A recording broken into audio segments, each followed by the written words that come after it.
ছাত্ৰ ছাত্ৰীসকল, আজি আমি আলোচনা কৰিম সপ্তম শ্ৰেণীৰ গণিতৰ অনুশীলনী 2.2। তাৰ আগত তোমালোকে জানিব লাগিব যে দশমিকৰ বিষয়ে। আমি দশমিক বুলি ক'লে আগতে পাইছিলোঁ যে এটা বিন্দু বা এটা ফুট, এনেকুৱা বিন্দু এটা নহয় জানো? সি হ'ল দশমিক, যাক দুটা সংখ্যাৰ মাজত দিয়া হয়। কেনেদৰে দিয়া হয়? উদাহৰণ এইটো কি বুলি কৰিম? 3.2, 7.02, এনেকুৱা নহয় জানো? ইয়ে হৈ গ'ল দশমিক। এতিয়া মই লিখি দিছোঁ একক, দশক, শতক, হাজাৰ। ইয়াৰ পিছত আৰু আছে বাওঁফালে অযুত, লাখ, নিযুত, কোটি। অৰ্থাৎ আমি ভাৰতীয় সংখ্যা প্ৰণালী শিকিছিলোঁ, সেয়া হ'ল স্থানীয় মানৰ তালিকা। এতিয়া আমি একক, দশক, শতক, হাজাৰ লিখিছোঁ, সিফালেও আছে। তাৰপিছত চোৱা, এককৰ সোঁহাতে, অৰ্থাৎ একৰ বাওঁহাতে আহিলে দশক, শতক, হাজাৰ। এককৰ সোঁহাতৰ এইটোৱে হ'ল দশমিক, আৰু এই দশমিকটোৰ পিছৰটো ই হ'ল দশমাংশ। চোৱাচোন তোমালোকে, দশমিক ক'ত থাকে? একক আৰু দশমাংশৰ মাজত থাকে। এতিয়া 6ত তোমালোকে শিকিছিলা তাৰ বিষয়ে, আমি আকৌ আলোচনা কৰিম। দশমাংশ, দশমাংশৰ পিছৰটো শতাংশ, আৰু শেষৰটো হ'ল সহস্ৰাংশ।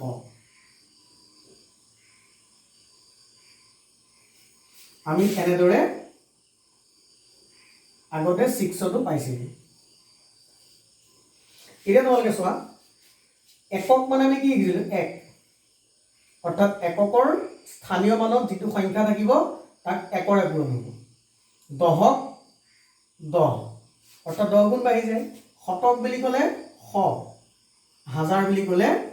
3টা শূন্য। এনেকুৱা নহয় জানো? আগতে এইখিনি আমি শিকিছিলোঁ। এতিয়া এককৰ স্থানত ধৰি ল'লোঁ 5 আছে, তেতিয়াহ'লে সংখ্যাটোৰ মান হ'ব 5 × 5। দশকৰ স্থানত 4 আছে, ইয়াৰ মান কিমান হ'ব? 4 × 10, 40, নহয়? ধৰিলোঁ শতকত 3, হাজাৰত 2। এতিয়া সংখ্যাটো আমি কেনেকৈ ক'ম? 2 × 1000, 2000, 3 × 100, 300, 4 × 10, 40, 5 × 1, অৰ্থাৎ 2345। সেইটো আমি শিকিছিলোঁ। এতিয়া এককৰ পাছৰ ঘৰটো হ'ল দশমিকৰ। দশমিকটো কোনটো? এটা বিন্দু, ফুট এটা। তাৰ পিছৰটো হ'ল দশমাংশ, মানে তোমালোকে জানা 10/1, অৰ্থাৎ দশমাংশৰ ঘৰত যিটো সংখ্যা থাকিব সি 10/1 লগত পূৰণ হ'ব। শতাংশ, শতৰ অংশ মানে 100/1। সহস্ৰাংশ 1000/1। আকৌ এবাৰ মনত পেলাইলোঁ, একক 1, দশকত 10, শতক 100, হাজাৰ। একৰ পিছত 3টা শূন্য, স্থানীয় মান অনুযায়ী এই সংখ্যাকেইটাৰে পূৰণ হয়। একক আৰু দশমাংশৰ মাজৰটো হ'ল দশমিকৰ ঘৰ। দশমাংশ হ'ল 10/1। শতাংশ বুলি ক'লে 100/1, অৰ্থাৎ 10/1 মানে 1 দশমাংশ, 1 শতাংশ, 1 সহস্ৰাংশ। এতিয়া আমি সংখ্যা বহালোঁ 6, 7, 8। এতিয়া গোটেই সংখ্যাটো তোমালোকে ক'ব পাৰিবানে কি হ'ব? 2, 3, 4, 5 দশমিক, কি লিখিম? 2, 3, 4, 5 দশমিক 6, 7, 8। মন কৰা, দশমিকৰ পিছৰটো, দশমিকটো আগতে বা আমি এনেদৰে মধ্যভাগত দিছিলোঁ, কিতাপৰ ওপৰত আছে, ওপৰত দিলেও শুদ্ধ। এতিয়া এইটো কৰিলোঁ 2345.678। মই কিন্তু কোৱা নাই 678 বুলি। মনত ৰাখিবা, দশমিকৰ পিছৰ সংখ্যাখিনি এটা এটাকৈ পঢ়া হয়। এইটো কৰিলোঁ 2345.678। নিশ্চয় একেলগে বুজি পাইছোঁ। এতিয়া 2345.678, ইয়াত চোৱা, দশমিকৰ বাওঁফালৰ খিনি ই কি এটা পূৰ্ণ সংখ্যা নহয়নে? আমি শিকিছিলোঁ এটা গোটা সংখ্যা এটা আছে। আৰু দশমিকৰ সোঁহাতৰ খিনি চোৱাচোন, দশমিকৰ বাওঁহাতৰ খিনি পূৰ্ণ সংখ্যা, আৰু দশমিকৰ সোঁহাতৰ খিনি দশমিক সংখ্যা বা আমি ক'ম ভগ্নাংশ সংখ্যা।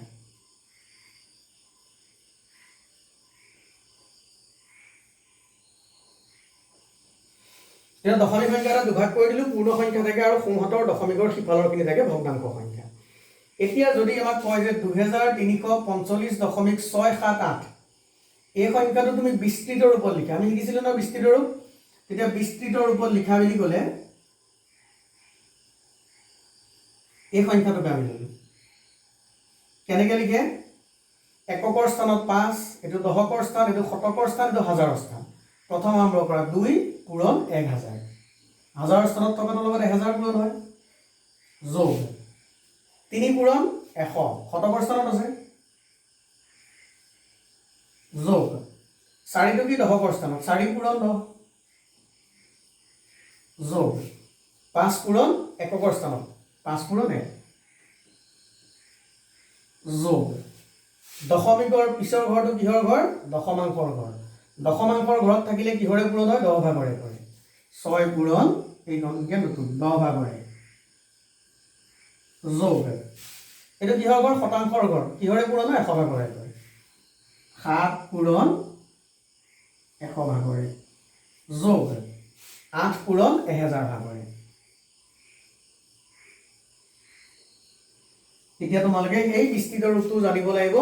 কোনো এটা সংখ্যাক কেনেকৈ বিস্তৃত ৰূপত লিখা হয় এতিয়া আমি অনুশীলনলৈ যাম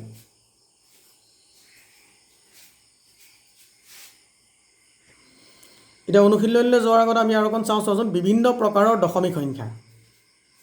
দশমিক সংখ্যা আমি তিনি প্ৰকাৰৰ পাম এটা হ'ল পূৰ্ণ দশমিক সংখ্যা মানে তাত পূৰ্ণ সংখ্যা কি লাগিব পূৰ্ণ সংখ্যা মানে যিকোনো এটা সংখ্যা ধৰিলো কিমান 21 34 920 এই সংখ্যাখিনি চাওঁচোন 21 সংখ্যাটো ই এটা পূৰ্ণ সংখ্যা ইয়াত দশমিক নাই 34 ইয়াত দশমিক নাই 920 ইয়াত দশমিক নাই মানে কি যে একোটা পূৰ্ণ সংখ্যা আৰু ইয়াতকৈ পূৰ্ণ দশমিক সংখ্যা এতিয়া মই যে কোনো দশমিক নাই আচলতে দশমিক নাই নেকি বাৰু এই দুটা চাওঁচোন 21 ইয়াত দশমিক আছে ক'ত আছে শেষলৈ থাকে সদায় মনত ৰাখিবা গোটা সংখ্যা বা পূৰ্ণ সংখ্যাৰ শেষলৈ দশমিকটো থাকে তাৰ পাছত শূন্য থাকে এনেকৈ এটা দিয়া দুটা দিয়া দশমিকৰ ভিতৰত শূন্যকেইটা কাম নাই আমি কাটি দিওঁ এটা থাকক দুটা থাকক যেইটাই থাকক দশমিকৰ ভিতৰত শূন্য থাকে এতিয়া পূৰ্ণ দশমিক সংখ্যা মানে কি যে এটা পূৰ্ণ সংখ্যা মনত ৰাখিবা পূৰ্ণ সংখ্যাৰ শেষলৈ দশমিক থাকে দশমিকৰ ভিতৰত শূন্য থাকে এই দশমিকৰ ভিতৰত যে শূন্য আছে সেইটো কাৰণে মই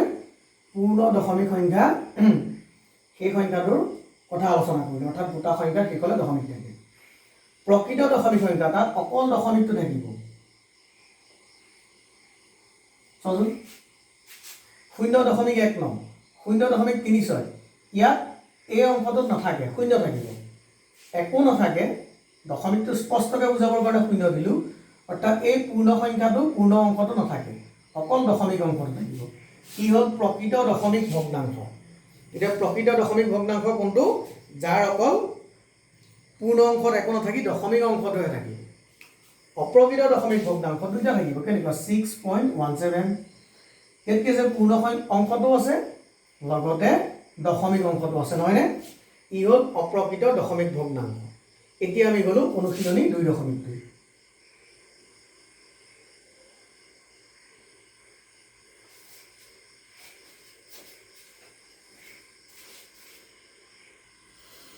এতিয়া 1 নম্বৰ অংকটো কি দিলে চাওঁ আমাৰ তলৰ সংখ্যাবোৰ তলৰ দশমিকবোৰ বিস্তৃত ৰূপত লিখা 3.05 সংক্ষিপ্ত ৰূপত যে বিস্তৃত ৰূপত লিখিব লাগে তোমালোকক মই কৈছিলোঁ যে দশমিকৰ বাওঁহাতৰ প্ৰথমটো এককৰ ঘৰ অৰ্থাৎ ইয়াত পূৰ্ণ সংখ্যা কি আছে 3 তোমালোকে 305 বুলি ভুল নকৰিবা কিন্তু 3.05 অৰ্থাৎ 3ৰ পিছত দশমিক আছে 3টো হ'ল গোটা সংখ্যা এইখিনি হ'ল দশমিক সংখ্যা কোনখিনি 05টো এতিয়া দশমিকৰ বাওঁহাতৰ প্ৰথম ঘৰটো কিহৰ ঘৰ এককৰ ঘৰ তাত থাকিলে কিহৰে পূৰণ কৰে এককৰে পূৰণ কৰে একৰে পূৰণ কৰে ইয়াক আমি 3টো কিহৰে পূৰণ কৰিম একৰে কৰিম 3.05 তাক আমি 3টোক পূৰণ কৰিম একৰে এককৰ ঘৰত আছে এককৰ পিছত দশমিকৰ পাছৰ সোঁহাতৰ প্ৰথম ঘৰটো দশমাংকৰ ঘৰ এই দশমাংশত থাকিলে কিহৰে পূৰণ কৰে 10 ভাগৰে কৰে শূন্য আছে তাক 10 ভাগৰ একৰে পূৰণ কৰিলে শূন্যই হ'ব কিন্তু দশমাংশৰ ঘৰত থকাৰ কাৰণে আমি 10 ভাগৰ একৰে পূৰণ কৰিলোঁ যোগ আকৌ যোগ চিন দিয়া এতিয়া কোৱা 5টো কিহৰে পূৰণ হ'ব দশমাংশৰ পিছৰটো কি আছিল শতাংশ মানে 100 ভাগৰ একৰে পূৰণ এইটোৱে হ'ল বিস্তৃত ৰূপ ইয়াৰ পিছত আৰু এক লাইন লিখিব পাৰি তোমালোকৰ সেই লাইনটো দৰকাৰ হ'ব এইকণতে চোৱা 3 পূৰণ 1 3 যোগ শূন্যৰ লগত যিকোনো সংখ্যা পূৰণ কৰিলে শূন্যই হ'ব যোগ এইটো চোৱাচোন 5 পূৰণ 1 5 তলত হ'ল 100 কি কৰিছোঁ 5টো ওপৰৰ সংখ্যা 1ৰ লগত পূৰণ কৰি 5 অৰ্থাৎ 100/5 আকৌ চাবা 3 যোগ 0টো নিলিখিলেও কথা নাই বা দৰকাৰ হ'লে আমি লিখি গ'লোঁ এই গমতে তোমালোকে মন কৰিবা যে 5টোক 100ৰে হৰণ হৈছে 1ৰ পিছত কেইটা শূন্য দুটা শূন্য তোমালোকে মন কৰিবা যেইটা শূন্য থাকে 1ৰ পিছত এটা থাকিলে দশমিক 11 আগত দুটা থাকিলে 2 আগত দশমিক 1ৰ পিছত 1ৰ পিছত তিনিটা শূন্য থাকিলে 3 আগত এতিয়া 5টোক 100ৰে হৰণ দশমিক 2 আগত বহিব এতিয়া আমি শিকিছিলোঁ দুটা সংখ্যাৰ শেষলে দশমিকটো থাকে নহয়নে এতিয়া 2 আগত বহিব ইয়াৰ পৰা উঠাই নি একিতে বহালো 11 আগতে বহিব 2 আগত কেতিয়া হ'ব আগত শূন্য এটা লগাব লাগিব তেতিয়া 2 আগত হ'ব দশমিক কোন ফালৰ পৰা গন্তি কৰে সোঁ ফালৰ পৰা 11 2 অৰ্থাৎ ই হ'ব 0.05 এতিয়া এই 2 আগত বৰ দশমিক দিলোঁ এই শূন্যটো কিয় দিলোঁ স্পষ্টকৈ দশমিক বুজাবৰ কাৰণে এই শূন্যটো আমি ব্যৱহাৰ কৰিব পাৰোঁ অৰ্থাৎ এই প্ৰথম লাইনটো হ'ল বিস্তৃত ৰূপ তাকে আমি আৰু অকণমান লিখি পেলাই লিখিলোঁ এইটো আচলতে বিস্তৃত ৰূপ কি 3 যোগ 0 যোগ 0.05 মানে এইটো এতিয়া তোমালোকে এনেদৰে কৰাৰ পিছত শেষত এই লাইনকেইটাও কৰিবা দশমিক কিয় 2 আগলৈ আহিল 100ৰে হৰণ হ'ল 100 মানে কি 1ৰ পিছত দুটা শূন্য 1ৰ পিছত যেইটা শূন্য থাকে দশমিক সিমান ঘৰ আগলৈ আহে কোন ফালৰ পৰা গন্তি কৰা হয় সোঁ ফালৰ পৰা দশমিক গন্তি কৰা হয় এতিয়া আমি 2 নম্বৰ অংকটো চাম চোৱা এটা 2 নম্বৰটোলে 30.5 চোৱাচোন দশমিকৰ বাওঁ হাতৰ প্ৰথমটো এককৰ ঘৰ এইটো দশকৰ ঘৰ অৰ্থাৎ 3 যদি দশকৰ ঘৰ আছে তাক 10ৰে পূৰণ যোগ 0 এককৰ ঘৰ আছে 0টো 1ৰে পূৰণ যোগ দশমিকৰ পিছৰ সোঁ হাতৰ প্ৰথম ঘৰটো কিহৰ ঘৰ দশমাংশৰ ঘৰ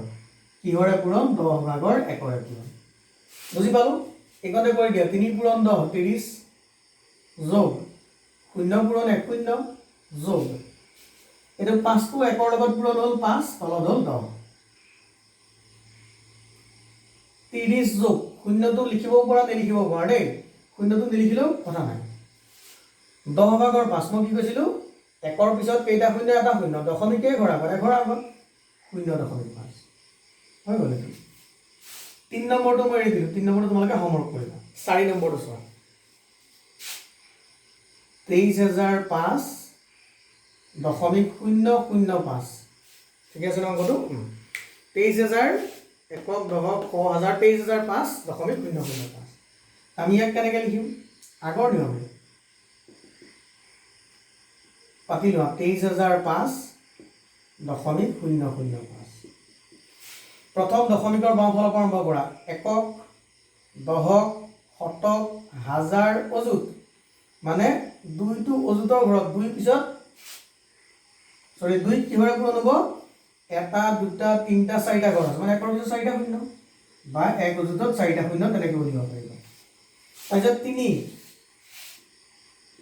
3টো কিহৰ ঘৰত আছে একক দশক শতক হাজাৰ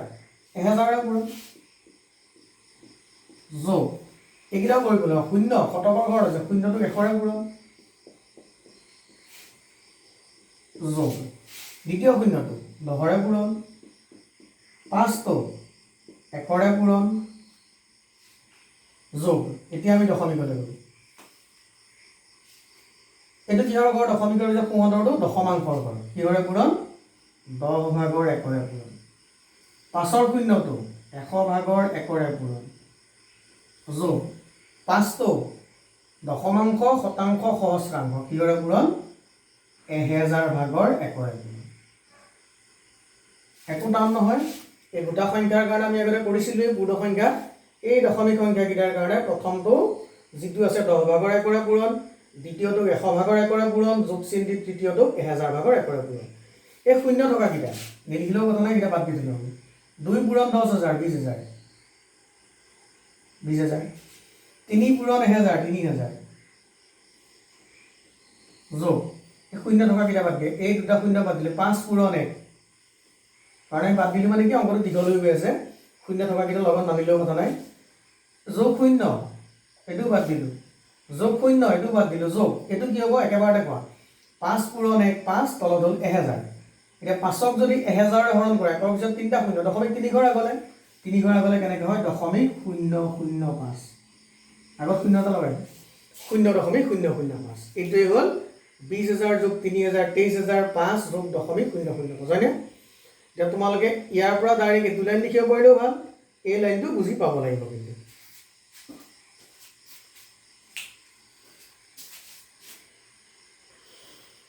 এতিয়া পৰৱৰ্তী অংকলৈ যোৱাৰ আগতে আমি এখন তালিকা চাওঁচোন যিখন আৰ্যা বুলি কৈ চোৱা এইফালেও পঢ়ি আহা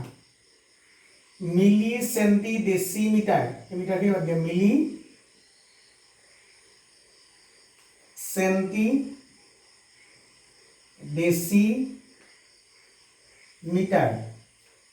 তাৰপিছত মিটাৰৰ পিছত ডেকা হেক্টৰ কিলোমিটাৰ হয়নে মিলি চেণ্টি ডেচিমিটাৰ ডেকা হেক্টৰ কিলোমিটাৰ এনেদৰে তোমালোকে মুখস্থ কৰিবা মিলি চেণ্টি ডেচিমিটাৰ ডেকা হেক্টৰ কিলোমিটাৰ এটা কি হয় মই বুজাই দিছোঁ আমাৰটো সম্বন্ধ আছে 10 মিলিমিটাৰ সমান 1 সেন্টিমিটাৰ স্কেল পাত তোমালোকে লৈ চাবা তাত 1 ৰ পৰা 2 লে 1 সেন্টিমিটাৰৰ মাজত 10টা দাগ কটা আছে সেই দাগ কিটা হ'ল মিলিমিটাৰৰ দাগ তাৰপিছত 10 মিলিমিটাৰ হলে 1 সেন্টিমিটাৰ হয় 10 সেন্টিমিটাৰ হলে 1 ডেচিমিটাৰ হয় 10 ডেচিমিটাৰ 1 মিটাৰ 10 মিটাৰ 1 ডেকামিটাৰ 10 ডেকামিটাৰ 1 হেক্টমিটাৰ 10 হেক্টমিটাৰ 1 কিলোমিটাৰ এতিয়া তোমালোকে এই তালিকাখন মনত ৰাখিবা কিয় চোৱা 10 মিলিমিটাৰ 1 সেন্টিমিটাৰ ঠিকে আছে এতিয়া মিলিমিটাৰ টু সেন্টিমিটাৰ হ'ল সেন্টিমিটাৰ টু ডেচিমিটাৰ হ'ল ডেচিমিটাৰ টু মিটাৰ হ'ল এতিয়া মিলিমিটাৰৰ পৰা মিটাৰলৈ নিব লাগে কি কৰিবা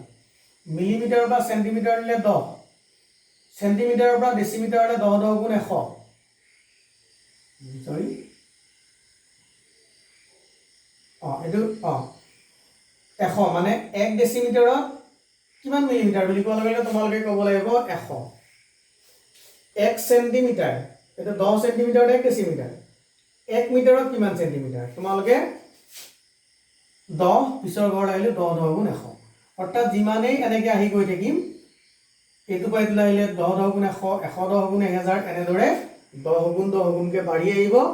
যিটো কাৰণে মই লিখিছো 100 সেন্টিমিটাৰ মানে 1 মিটাৰ মিটাৰটো কৈছো এইটো মিটাৰ সেন্টিমিটাৰটো কৈছো এইটো এতিয়া এটোৰ পৰা এটোলৈ আহিব লাগিছে 10 10 গুণ 100 হৈছে কিমান ডেকামিটাৰ বুলি ক'লে 10 10 গুণ 100 10 গুণ 1000 সেন্টিমিটাৰ 1 ডেকামিটাৰ আকৌ তেনেদৰে কিলোমিটাৰ আহিলে মিটাৰটো কিলোমিটাৰ আহিছে চাওচোন এটো মিটাৰ কিলোমিটাৰ এটো নহয় নে এটো মানে 1 কিলোমিটাৰ নহয় জানো ইয়াৰ পৰা ইয়ালৈ আহিলে 10 10 গুণ 100 ইয়াৰ পৰা ইয়ালৈ আহিলে 110 গুণ 1000 সেইটো কথা লিখিলে 1000 মিটাৰ সমান 1 কিলোমিটাৰ এতিয়া তোমালোকে পোনপটীয়া নহয় 1 হেক্টমিটাৰ কিমান ডেচিমিটাৰ আকৌ লিখিব 10 10 গুণ 110 গুণ 1000 এই তালিকাখন তোমালোকে মনত ৰাখিলে যিকোনো সম্বন্ধ মিটাৰৰ লগত মিলিমিটাৰৰ লগত কিলোমিটাৰ সেন্টিমিটাৰৰ লগত ডেকামিটাৰ ডেচিমিটাৰৰ লগত হেক্টমিটাৰ সকলো সম্বন্ধ উলিয়াব পাৰিবা মুখস্থ ৰাখিবা মিলি সেন্টি ডেচিমিটাৰ ডেকা হেক্টৰ কিলোমিটাৰ এটা মই মিটাৰ বুলিয়ে কৈছো মিটাৰতে লিটাৰ থাকিলেও হ'ব মিলি লিটাৰ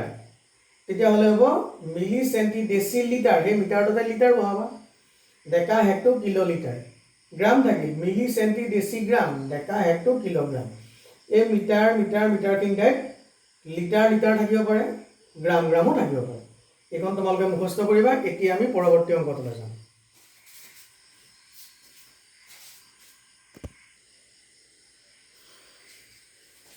2 নম্বৰটো আমাক দিলে দশমিক ব্যৱহাৰ কৰি মিটাৰ আৰু কিলোমিটাৰ প্ৰকাশ কৰা কি দিছে 20 সেন্টিমিটাৰ এই 20 সেন্টিমিটাৰটো মিটাৰ আৰু কিলোমিটাৰলৈ নিব লাগে 1 নম্বৰ অংকটো চোৱা 20 সেন্টিমিটাৰ এতিয়া আমি ইয়াক দিব লাগে কি হলে মিটাৰ আমিতো 20 মিটাৰ বুলি লিখি দিব নোৱাৰো সম্বন্ধ এটা আছে কি আছিল 100 সেন্টিমিটাৰত 1 মিটাৰ মানে 100 সেন্টিমিটাৰ হলে 1 মিটাৰ হয় এতিয়া তোমাক যদি কয় 1 সেন্টিমিটাৰ মানে কিমান মিটাৰ 100 ভাগৰ 1 মিটাৰ নহয় নে কেনেকৈ কৰিলো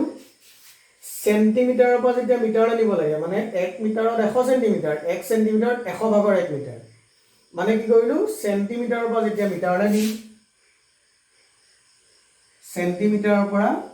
মিটাৰলৈ নিলে 100ৰে হৰণ কিয় 100ৰে হৰণ দুটাৰ মাজত সম্বন্ধ আছে 100 সেন্টিমিটাৰ মানে 1 মিটাৰ এতিয়া সেন্টিমিটাৰৰ পৰা মিটাৰলৈ নিব লাগিব 20 টোক তাক 100ৰে হৰণ কৰা এইখন বুজিবৰ কাৰণে কাষত ওপৰত 20 তলত 100 এতিয়া এইখিনিতে কি লিখিম মিটাৰ বুলি লিখিম 100ৰে হৰণ হোৱাৰ লগে লগে মিটাৰ যেতিয়ালৈকে হৰণ হোৱা নাছিলে চেণ্টিমিটাৰ কিন্তু 100ৰে হৰণ কৰি দিয়াৰ লগে লগে মিটাৰ এইখিনিতে চেণ্টিমিটাৰ লিখিলে কিন্তু ভুল হৈ যাব এতিয়া অংকটো কি হ'ল আমি ইচ্ছা কৰিলে আগতে শিকিছিলোঁ এই 0 0 এটা এটা কাটি দিব পাৰোঁ এটা এটা ইয়াৰ দুটা কাটি ইয়াৰ এটা কাটিব নোৱাৰিব সমান সমান কাটিব লাগে এটা এটা কাটি দিলোঁ 0 আকৌ মাজত থাকিলেও কাটিব নোৱাৰোঁ শেষৰ 0হে কটা যায় 10 ভাগৰ 2 মিটাৰ এতিয়া মই কৈছিলোঁ কি একৰ পিছত যেইটা 0 থাকে দশমিক কিমান ঘৰ আগলৈ আহে এঘৰ আগলৈ আহিল 0.2 মিটাৰ দুইটোৰ আগলৈ আহিল দশমিক দুইটোৰ শেষত বা গোটা সংখ্যাৰ শেষত থাকে অৰ্থাৎ 20 সেণ্টিমিটাৰ মানে 0.2 মিটাৰ আকৌ কিলোমিটাৰলৈ নিবলৈ কৈছে নহয় কিলোমিটাৰ আনিলে এতিয়া চোৱা মই সেইটো কথা কৈছিলোঁ আৰ্টজাখন লাগিব এতিয়া কিমান সেন্টিমিটাৰত 1 কিলোমিটাৰ তোমালোকে চাচোন 100 সেন্টিমিটাৰ মানে 1 মিটাৰ আকৌ 1000 মিটাৰ মানে 1 কিলোমিটাৰ এনেকুৱা নাছিল নে সম্বন্ধ এটা এতিয়া সেন্টিমিটাৰক যেতিয়া কিলোমিটাৰলৈ নিব লাগিব এটা দুটা কেইটা শূন্য দুটা দুইটা পাঁচটা দুটা 3 4 5টা শূন্য সেন্টিমিটাৰ মানে 1 কিলোমিটাৰ বুজি পাইছনে এই দুটা শূন্য এই তিনিটা শূন্য মিলি 5টা শূন্য মানে 5টা শূন্য মানে 1 লাখ একক দহ শ হাজাৰ অযুত লাখ 1 লাখ সেন্টিমিটাৰ মানে 1 কিলোমিটাৰ তেতিয়া হলে মনত ৰাখিবা যে 1 লাখ সেন্টিমিটাৰ হয় 1 কিলোমিটাৰ আৰু সেন্টিমিটাৰক কিলোমিটাৰলৈ নিবলৈ সেন্টিমিটাৰক কিলোমিটাৰলৈ নিবলৈ নিলে কিহৰে হৰণ 1 লাখৰে একক দহ শ হাজাৰ অযুত লাখ ৰে হৰণ মানে একৰ পিছত 5টা শূন্য হৰণ তেতিয়াহ'লে 20 সেন্টিমিটাৰটো যেতিয়া কিলোমিটাৰলৈ দিম 20ক 5 একৰ পিছত 5টা শূন্য এটা দুটা তিনিটা চাৰিটা 5টা শূন্যৰ হৰণ এইখিনিতে কিন্তু আমি লিখিম কিলোমিটাৰ হৰণ কৰি দিয়াৰ লগে লগে এতিয়া 0 0 কাটি দিলোঁ একৰ পিছত কেইটা শূন্য বাকী থাকিল 4টা হয়নে দশমিক 4 ঘৰ আগলৈ আহিব দশমিক 0 0 0 আগত 3টা শূন্য দি ফিল আপ কৰিম আৰু আমি লিখি দিম কিলোমিটাৰ আকৌ গ'লোঁ দশমিক কোন ফালৰ পৰা গন্তি হয় সোঁ ফালৰ পৰা এঘৰ দুঘৰ তিনিঘৰ 4 ঘৰ আগত দশমিক স্পষ্ট দশমিক হ'ব পাৰে 0 তেনেদৰে তোমালোকে সেন্টিমিটাৰক কিলোমিটাৰলৈ নিবলৈ 1 লাখৰে হৰণ সেন্টিমিটাৰক মিটাৰলৈ নিবলৈ হ'লে 100ৰে হৰণ এইকেইটা মনত ৰাখিবা কাৰণ সম্বন্ধটো হ'ল 100 সেন্টিমিটাৰ 1 মিটাৰ 1 লাখ সেন্টিমিটাৰ মানে 1 কিলোমিটাৰ এতিয়া আমি 2 নম্বৰ অংকলৈ যাম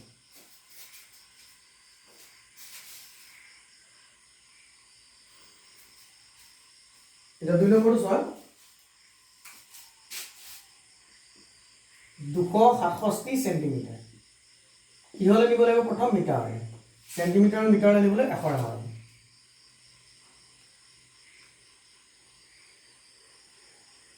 100ৰে হৰণ কৰিলে মানে দশমিক দুঘৰ আগলৈ গোটা সংখ্যাৰ দশমিক শেষত থাকে দুঘৰ আগলৈ মই এতিয়া দেখুৱাই দিলোঁ 267 দশমিক শেষত থাকে দুঘৰ আগলৈ এঘৰ আগলৈ দুঘৰ আগলৈ এইখিনি উঠি আহিব অৰ্থাৎ 2.67 এইটো পইণ্ট বুলি কয় বা 2.67 মিটাৰ কিলোমিটাৰলৈ নিব লাগে কিহৰে হৰণ 1 লাখৰে হৰণ 267 1 লাখ দুটা 3 4 5টা শূন্য কিলোমিটাৰ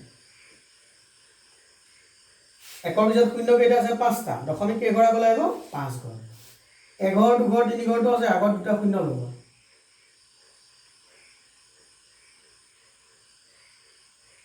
বুজি পাইছো অংককেইটা তোমালোকে টুকি ল'বা এতিয়া আমি 3 নম্বৰটো চাম চোৱা 3 নম্বৰটো কি আছে আমাক দিছে 200 নহয় 2,57,000 একক দহ শ হাজাৰ 25,732 মিলিমিটাৰ 25,732 মিলিমিটাৰ আগতে আমি সেন্টিমিটাৰ শিকিছিলোঁ সেন্টিমিটাৰক মিটাৰলৈ নিলে 100ৰে হৰণ সেন্টিমিটাৰক কিলোমিটাৰলৈ নিলে একৰ পিছত 5টা শূন্য 1 লাখৰে হৰণ এইবাৰ আকৌ সেন্টিমিটাৰ নহয় মিলিমিটাৰ আকৌ আহিলে সম্বন্ধ এটা মিলিমিটাৰৰ পৰা আৰম্ভ কৰা 10 মিলিমিটাৰ 1 সেন্টিমিটাৰ 100 সেন্টিমিটাৰ 1 মিটাৰ এইটো জানা 1000 মিটাৰ 1 কিলোমিটাৰ মানে আমি মিলিমিটাৰটো গৈ কিলোমিটাৰ পাব লাগিব মিলিমিটাৰটো গৈ মিটাৰ পাব লাগিব এতিয়া চোৱা প্ৰথম মিটাৰলে মিলিমিটাৰটো যেতিয়া মিটাৰলৈ আহিব মিলিমিটাৰটো যেতিয়া মিটাৰলৈ আহিব 10 পূৰণ 100 1000 মিলিমিটাৰক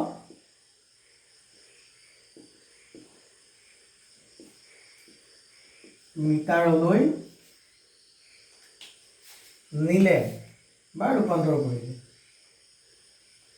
1000ৰে হৰণ কিয় কাৰণ 1000 মিলিমিটাৰ 1 সেন্টিমিটাৰ তেতিয়াহ'লে আমি 1000 দি হৰণ কৰিম 25732 তাক 1000 দি হৰণ কৰা কি হৈ গ'ল মিটাৰ 1000 মিলিমিটাৰ 1 মিটাৰ দশমিক 3 ঘৰ আগত দুটা সংখ্যাৰ শেষত দশমিক থাকে 2 ৰ আগলৈ আনিলে এঘৰ 3 ৰ আগলৈ আনিলে দুঘৰ 7 ৰ আগলৈ আনিলে তিনি ঘৰ 25.732 মিটাৰ বুজি পালো মিটাৰ আনিলো এবাৰ কিলোমিটাৰ আনিব লাগিব মিলিমিটাৰটো ইয়ালৈ আহিলে মিটাৰলৈ আহিলে 10 পূৰণ 100 1000 আকৌ কিলোমিটাৰ ল'লে 1000 পূৰণ আকৌ 3টা শূন্য অৰ্থাৎ একৰ পিছত 6টা শূন্য 10 লাখ এটা দুটা তিনটা চাৰিটা পাঁচটা 6টা শূন্য মিলিমিটাৰ মানে 1 কিলোমিটাৰ মনত ৰাখিবা 1 কিলোমিটাৰত একৰ পিছত 6টা শূন্য একক দশক শ হাজাৰ অযুত লাখ 10 লাখ মিলিমিটাৰ 1 সেন্টিমিটাৰ এতিয়া মিলিমিটাৰক সেন্টিমিটাৰ আনিম মিলিমিটাৰক কিলোমিটাৰ আনিম হলে গৈছে সেন্টিমিটাৰ না কিলোমিটাৰ মিলিমিটাৰক কিলোমিটাৰলৈ নিবলৈ বানিলে কিহৰে হৰণ একৰ পিছত এটা দুটা তিনটা চাৰিটা পাঁচটা 6টা শূন্যৰে হৰণ কিয় সমান্তৰালভাৱে কয় একৰ পিছত 6টা শূন্যৰে হৰণ তেতিয়াহ'লে আমি কৰিলো 25732 মিলিমিটাৰ সমান পাতি লোৱা 25732 এটা দুটা তিনটা চাৰিটা পাঁচটা 6টা শূন্য এইকেইটা কি লিখিম কিলোমিটাৰ কোনো কাৰণত মিলিমিটাৰ মিটাৰ লিখিব নোৱাৰে একৰ পিছত 6টা শূন্য হোৱাৰ লগে লগে কিলোমিটাৰ দশমিক 6 ঘৰ আগলৈ আহিব 1 2 3 4 5টা সংখ্যা আছে 6 ঘৰ কেনেকৈ হ'ব 12টা শূন্য দি ফিল আপ কৰা 0.1 2 5 7 3 2 কিলোমিটাৰ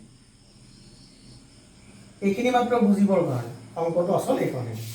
তোমালোকে জানিব লাগিব কিহৰে হৰণ কৰিব লাগে একৰ পিছত যেটা শূন্য থাকে দশমিক সোঁহাতৰ পৰা গন্তি কৰিবা এঘৰ দুঘৰ 3 4 5 6 ঘৰ সোঁহাতৰ পৰা গন্তি কৰি দশমিক দিবা এই শূন্যটো কিয় দিলো আকৌ বলো যে দশমিকটো স্পষ্ট হ'বৰ কাৰণে এই শূন্যটো আচলতে কিন্তু গন্তিত নাহে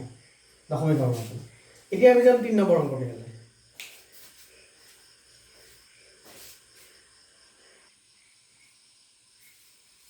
3 নম্বৰ অংকটো হৈছে দশমিক ব্যৱহাৰ কৰি কিলোগ্ৰামত প্ৰকাশ কৰা এতিয়া আমাৰ অংকটো যে গ্ৰামত আমি লিখিব লাগে কিলোগ্ৰামত এতিয়া গ্ৰাম আৰু কিলোগ্ৰামৰ সম্বন্ধটো কি আছিল 1000 গ্ৰাম 1 কিলোগ্ৰাম এতিয়া গ্ৰামৰ পৰা কিলোগ্ৰামলৈ নিব লাগে গ্ৰামটো সৰু কিলোগ্ৰামটো ডাঙৰ নিবলৈ আমি জানো 1 গ্ৰাম আগৰ নিয়মটো কেনেকৈ 1000 ভাগৰ 1 কিলোগ্ৰাম মানে সৰুটোক ডাঙৰলৈ নিবলৈ হৰণ হয় বা সিম্পলকে 1000 গ্ৰামত যদি 1 কিলোগ্ৰাম হয় 1 গ্ৰামত 1000 ভাগৰ 1 কিলোগ্ৰাম হ'ব মানে আমি শিকিলো যে গ্ৰামৰ পৰা কিলোগ্ৰামলৈ নিবলৈ কিহৰে হৰণ কিলোগ্ৰামলৈ নিলে 1000ৰে হৰণ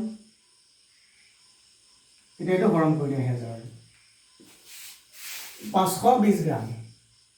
1000 দি হৰণ কৰা লগে লগে একিতে কি হ'ব কিলোগ্ৰাম কোনো কাৰণত আকৌ গ্ৰাম নিলিখিবা শেষৰ শূন্যটা কাটি দিয়া 52ক 100ৰে হৰণ দশমিক কেই ঘৰ আগলৈ আহিব একৰ পিছত দুটা শূন্য মানে দুঘৰ আগলৈ 0.52 কিলোগ্ৰাম 2 নম্বৰ 4273